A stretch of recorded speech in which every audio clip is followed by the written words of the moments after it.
Xoş gördük bəli, efirimiz ASV İqtisadiyyata davam edir. Studiyada mənəm Namiq Əliyev. 1-3 iyun tarixlərində Bakı Enerji Həftəsi keçiriləcək tədbir çərçivəsində enerji sektoru üzrə beynəlxalq şirkətlərin, dövlət qurumlarının, investorların və sənaye nümayəndələrinin iştirakı nəzərdə tutulur. Bakı Enerji Həftəsi çərçivəsində 31-ci Beynəlxalq Xəzər Neft və Qaz, 14-cü Xəzər Beynəlxalq Təmiz Enerji sərgiləri, Caspian Power və 31-ci Baku Enerji Forumu kimi tədbirlərin keçirilməsi də gözlənilir. Və sadəcə ölkəmiz üçün deyil, bütün region Getiriləcək. Bu il ilk dəfə belə bir təcrübə olacaq ki, Bakı Enerji Forumu və Bakı Enerji Forumu məhz Bakı Expo mərkəzində 1 iyun tarixində o da açılışı olacaq və növbəti daha sonraki sessiyaları artıq Bakı Konqres Mərkəzində təşkil olunacaq. Qeyd etmək istərdim ki, yəni bu ənənəvi olaraq, yəni bu il 45 ölkədən müxtəlif şirkətlər iştirak edəcək, yəni beynəlxalq şirkətlər və yerli şirkətlərimiz təmsil olunacaq sərgidə. Bu ilin mayın 1-nə Azərbaycanın bank sektorunun aktivləri 57 milyard 355,8 milyon manat təşkil edib. Mərkəzi Bankdan verilən məlumata görə bu göstərici ötən ilin müvafiq dövrü ilə müqayisədə 5% çoxdur. Aktivlərin 28,7 milyard manatını müştərilərə verilmiş xalis kredit təşkil edib. Son bir ildə sektorun kredit portfeli isə 8,7% böyüyüb. Bank sektorunun öhdəlikləri 4,4% artaraq 49,7 milyard manat. O cümlədən depozit portfeli 2,8% artaraq 37,8 milyard manata çatıb. Bunun 17,3 milyard manatı fiziki, 20,5 milyard manatı isə hüquqi şəxslərin depozitləridir. Davam edək. Bu ilin aprel ayı ərzində Azərbaycanda kartlar vasitəsilə həyata keçirilən ölkə daxili nağdsız ödənişlərin həcmi 9 milyard 94 milyon manat təşkil edib. Bu barədə Mərkəzi Bank məlumat yayıb. Bildirilib ki, bu ilin əvvəlindən ölkə daxili nağdsız əməliyyatların həcmi ötən ilin müvafiq dövrü ilə müqayisədə 16% artıb. Həyata keçirilən nağdsız ödənişlərin 7 milyard 969 milyon manatı elektron ticarətin payına düşür. Qalan məbləğin 1 milyard 123 milyon manatı post terminallar, 2,5 milyon manatı isə özünə xidmət terminalları və bankomatlar vasitəsilə gerçəkləşdirilib. Bundan əlavə, banklar və Azərpoç MMC ödəniş xidməti şəbəkələri üzrə dinamik artım müşahidə olunub. Belə ki, ötən ilin aprel ayının sonu ilə müqayisədə bankomatların sayında 6, post terminalların sayında 24% artım qeydə alınıb.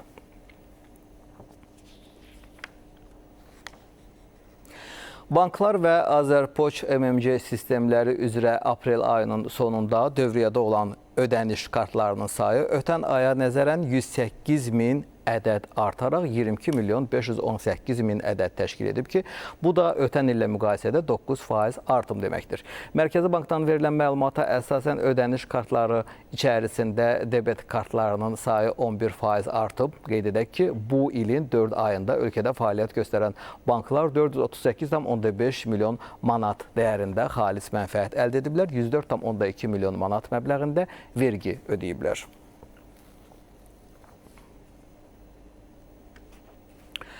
Azərbaycanda peşə əmək qabiliyyətinin itirilməsi dərəcəsinin müəyyənləşdirilməsi qaydaları sadələşdirilir.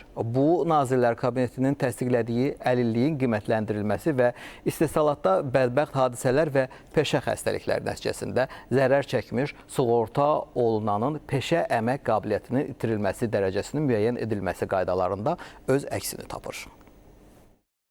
Yeni qaydalar istehsalatda bədbəxt hadisələr nəticəsində sığorta olunan şəxsə dəyən zərərin müəyyənləşdirilməsinə imkan verəcək. Həmçinin peşə əmək qabiliyyətinin itirilməsi dərəcəsi ilkin olaraq müəyyən edilən zaman xəstəlik və ya zədələri təsdiq edən sənədlərin siyahısı konkretləşdirilir. Əlilliyin müəyyənləşdirilməsi ilə bağlı müddət də uzun sürməyəcək. Komissiyada qiymətləndirmənin aparıldığı gün əlavə araşdırma tələb olunduğu hallarda həmin gündən sonra 5 iş günü müddətində qərar qəbul edərək protokolla rəsmiləşdirilməlidir. Əlillik dərəcəsi müəyyənləşdirilməsi ilə bağlı konkret düsturdan istifadə olunacaq. Bu formula imkan verəcək ki, bütövlükdə istehsalat zamanı dəymiş zərərin, verəcək əmək qabiliyyətinə dəymiş ziyanın, zərərin konkret düsturla müəyyənləşdirilməsi mümkün olsun. Bu da əlillik dərəcəsinin müəyyənləşdirilməsi prosesinin asanlaşdırılmasına və konkret meyarlardan istifadə edilməsinə imkan yaradacaq. Peşə əmək qabiliyyətinin itirilməsi dərəcəsinin müəyyən edilməsi məqsədi ilə qiymətləndirmə aparılan zaman orqanizmin funksiyalarının 30%-ə qədər və bu göstəricidən daha çox pozulması halları fərqli meyarlarla aparılacaq. Bu da təbii ki, dəymiş zərərin və eyni zamanda əmək qabiliyyətinin itirilməsi faizinə uyğun olaraq fərqli meyarlardan istifadə edilməsi anlamına gəlir. Bütövlükdə yeni qaydalar bu sayədə həm proseduraların konkretləşdirilməsinə, eyni zamanda qərarların daha çevik qəbul edilməsinə, eyni zamanda əlillik dərəcələrinin daha asan və eləcə də artıq təsdiq olunmuş meyarlar əsasında müəyyənləşdirilməsinə gətirib çıxaracaq. Qeyd edək ki, yeni qaydalar artıq qüvvədədir. Əli Rzayev, Pərviz Mustafayev, ASTV İqtisadiyyat. ASTV İqtisadiyyata baxırsınız, ABŞ və İran arasında sülh ümidləri neft bazarını silkələdi. Brent markalı neft uzun müddətdən sonra ilk dəfə $100 altına düşüb. Asiya birjalarında həftənin ilk ticarət günündə neft qiymətlərində kəskin azalma qeydə alınıb. İyul ayı üçün Brent markalı neftin fütursləri təxminən 5%-ə yaxın dəyər itirərək son 3 həftənin ən aşağı səviyyəsinə, bir barel üçün $98,12 geriləyib. Eyni zamanda WTI markalı neftin qiyməti də 5,2% azalaraq $91,31 düşüb. Bazardakı bu kəskin dalğalanma Amerika Birləşmiş Ştatları prezidenti Donald Trump'ın həftə sonu verdiyi bəyanatlarla birbaşa bağlıdır. Trump tərəflər arasında xüsusilə qlobal neft axınının 1/5-nin keçdiyi strateji Hörmüz boğazının yenidən açılmasını hədəfləyən bir anlaşma memorandumunun böyük ölçüdə razılaşdırıldığını elan edib. Maraqlıdır, bu ucuzlaşma müvəqqəti bazar reaksiyasıdır, yoxsa Brent qiymətlərində daha davamlı eniş trendinin başlanğıcıdırmı? Nəinki deyim ki, həftə ərzində, elə olur ki, gün ərzində çox yüksək dəyişkənlik olur. Bu isə bazara daxil olan informasiyadan qaynaqlanır.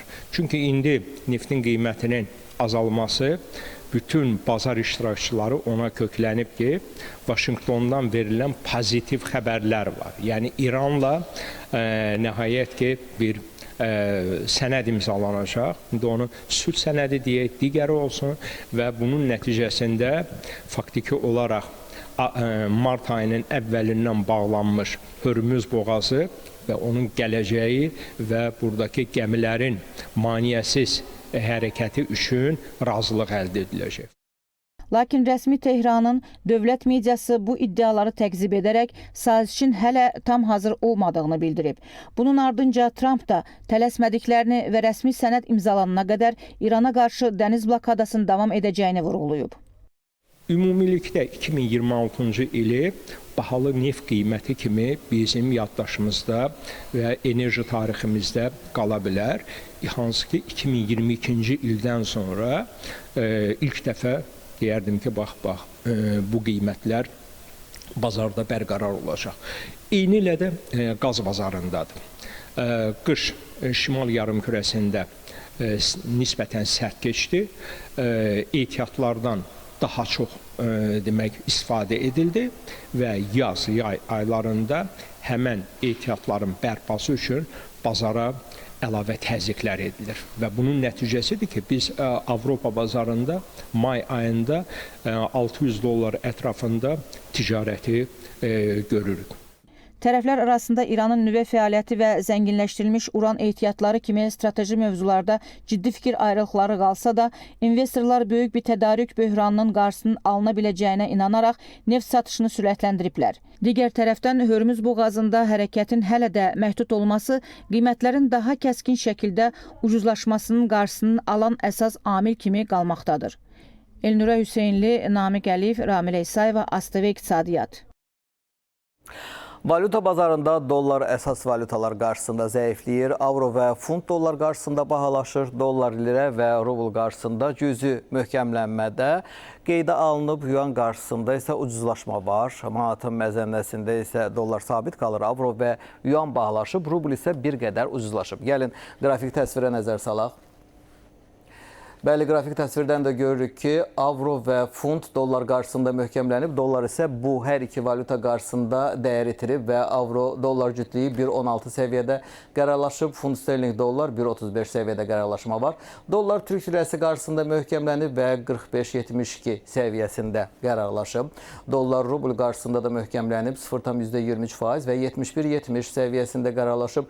Çin yuanı qarşısında isə bir qədər dəyər itirib, təxminən 0,17% və 6.78 səviyyəsində qərarlaşma görürük. Azərbaycan manatı sabit qalıb 1 manat 70 qəpik və biz nəzər salırıq evroya. Bəli, avro 1 manat 97 qəpik civarında ticarət olunub. 100 Rus rublu 2 manat 38 qəpik. Türk lirəsi 4 qəpiyə yaxın, Çin yuanı isə 25 qəpiyə ticarət gününü yekunlaşdırıb. Qlobal fond bazarlarında gün pozitiv dinamika ilə keçir. Amerika Birləşmiş Ştatları indekslərində mülayim artımlar müşahidə olunur. Avropada da müsbət əhval-ruhiyyə var. Xüsusilə DAX 1%-dən çox bahalaşıb. Günün ən güclü artımı isə Asiyadan gəlib. Monitorlara nəzər salaq. Bəli, monitorlardan da biz görürük. S&P 500 və burada 0,37% artım var və 7473 bənddə qərarlaşma. Dow Jones sənaye indeksində 0,58% artım qeydə alınıb. Nasdaq 0,19% artım var və 26344 bənddə qərarlaşma var. Təxminən 51 bəndlik artım. Avropa indeksləri DAX-da qeyd etdiyim kimi 1% artım var. 1,16% və 25216 bənddə qərarlaşma. FTSE 100-də 0,22% artım və 10466 bənddə qərarlaşma. Ən çox artım isə 3,4%, Nikkei 225 Yaponiya indeksində qeydə alınıb. Texnoloji nəhənglərin bugünkü ticarət günündəki fəaliyyətinə baxsaq, ümumi mənzərə göstərir ki, investorlar texnologiya sektorunda seçici mövqe tuturlar. Bazarda vahid istiqamətli hərəkət yoxdur. Gəlin monitora nəzər salaq. Bəli, Apple görürsünüz ki, seçici mövqe tutulub və Apple-da artım var. 1,26% və Apple-ın səhmləri $308.82 alıcılara təklif olunub. Tesla'da 1,95% artım qeydə alınıb. Amazon, Microsoft və Nvidia-da isə biz geriləmənin şahidi oluruq. Kriptovalyuta bazarında isə qarışıq, amma ümumilikdə sakit dinamika müşahidə olunur. Bu bazarda hələlik ehtiyatlı investor davranışlarını davam etdiyini göstərir əziz tamaşaçılar. Monitora nəzər salaq. Bəli, kriptovalyutaların flaqmanı Bitcoin-da artım var və 77.576 dollara ticarət olunub. Ethereum-da geriləmə var. Bəli, 0,24%. Binance Coin-da da artım var. 0,41% və ticarət günü 662 dollarla yekunlaşıb. Belə əziz tamaşaçılar, iqtisadi prosesləri izləyərkən riskləri düzgün qiymətləndirmək və makroiqtisadi xəbərləri dərindən analiz etmək lazımdır. Unutmayaq ki, bazar hər zaman məlumatlı olanları mükafatlandırır. Bugünlük bu qədər, sağ olun.